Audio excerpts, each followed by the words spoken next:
Welcome to Cricketry. You're on ThePapare.com. Well, we are at the end of the third test match, end of day 4, I should say, of the third test match, where England beat Sri Lanka by 42 runs to whitewash Sri Lanka. Now, England have never achieved a whitewash since 1962-63, so that's some achievement for England. Whitewash, when I say outside England, that is, and especially winning in the subcontinent was absolutely magnificent. For Sri Lanka, they have not been whitewashed easily.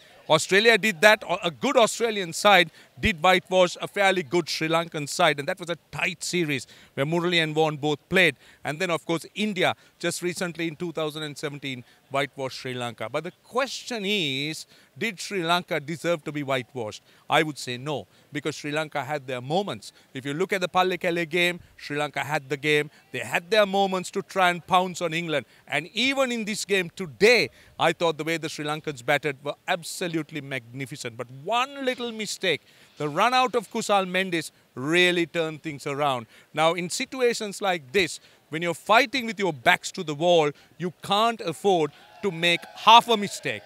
Now, what England did was they pounced on every possible opportunity. Half chances were taken, half a mistakes were pounced on, and that Kusal Mendis run out really set the tone for England. Now, Jack Leach is a left-hander, but he threw with his right hand, and that just error, I thought, was the decisive moment of the game.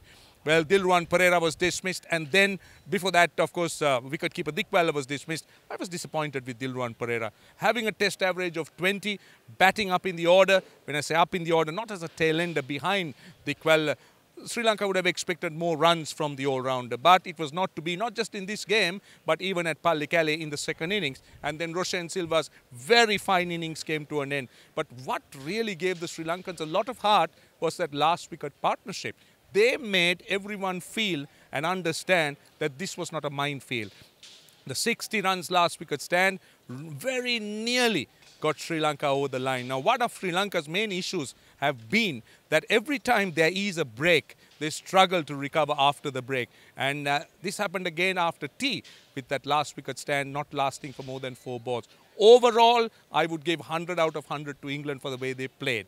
They were magnificent. They were very good with the bat in hand. The spinners were brilliant. And the fast bowlers, well, the fast bowling was not really being called upon to do too much. But in those moments, particularly Ben Stokes was good. And I thought the fielding was magnificent. Ben Stokes was outstanding. Jennings at short leg was brilliant.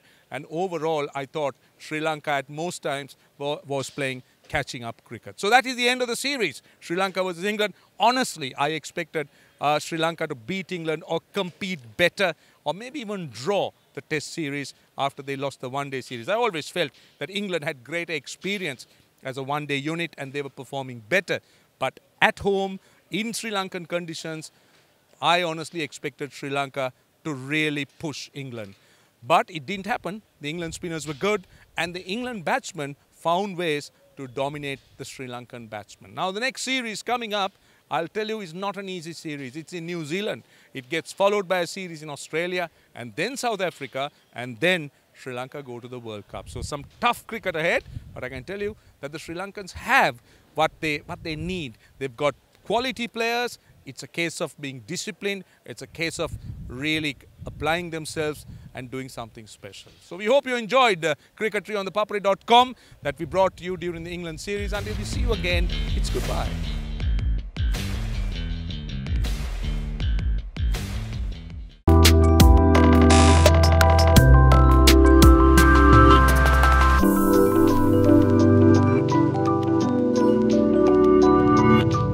Ooh.